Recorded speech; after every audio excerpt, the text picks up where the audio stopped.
आने वाले विधानसभा चुनाव की तैयारियों को लेकर नांदेड़ में आयोजित कांग्रेस की आढ़ावा बैठक में मराठा समाज के युवाओं ने कांग्रेस नेताओं को मराठा आरक्षण को लेकर अपनी भूमिका स्पष्ट करने की मांग की।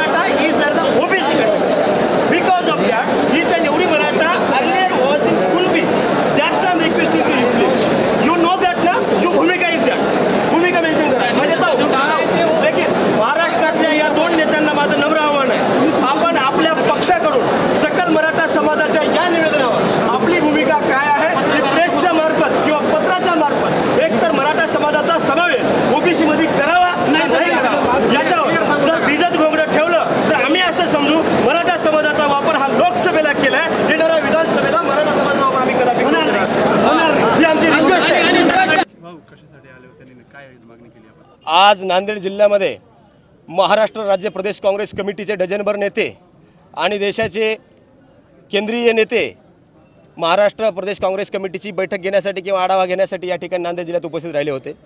9 विधानसभा मतदारसंघामध्ये काँग्रेसचा झेंडा कसा फडकवण्यासाठी हे नांदेड जिल्ह्यामध्ये आले होते, परंतु मराठा समाजाचे तमाम कार्यकर्ते समाजाला न्याय कसा मिळेल म्हणून हे निवेदनाचं पत्र घेऊन त्यांच्यापर्यंत पोहोचले होते।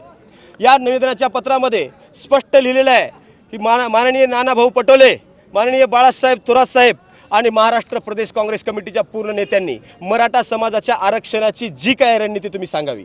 तुमच्या नजरेमध्ये मराठा समाजाला आरक्षण मिळावं ही भावना नक्कीच आहे, परंतु मराठा समाजाला आजपर्यंत दिलेलं 16% आरक्षण 13% आरक्षण हे कोर्टाने नेस्तनाबूत केलेलं आहे।